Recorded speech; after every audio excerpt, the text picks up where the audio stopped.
Paano yung teacher na ginawang secretary ng supervisor? Ang dami nun ha.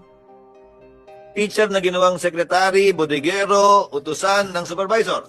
They have Kasi to wala namang non-teaching personnel ang DepEd eh. O konti lang eh. yes, Mr. Chair, they have to look into the item or the plantilla of that work of the employee, Mr. Chair.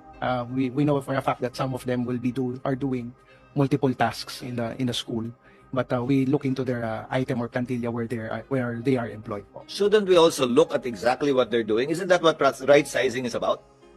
If that item is not being used by that person for the function he or she is supposed to perform, then shouldn't she be given that position instead of a teaching position? Kaya ang ganda ng student to teacher ratio mo eh, sa papel.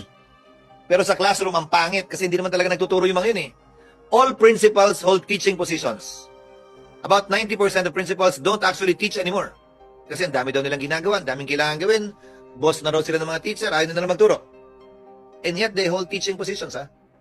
So, isn't that part of right sizing, looking at what they're doing, not only the position they're holding?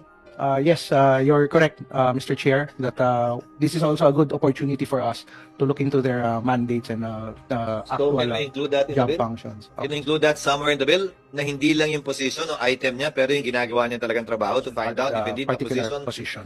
needs to be created.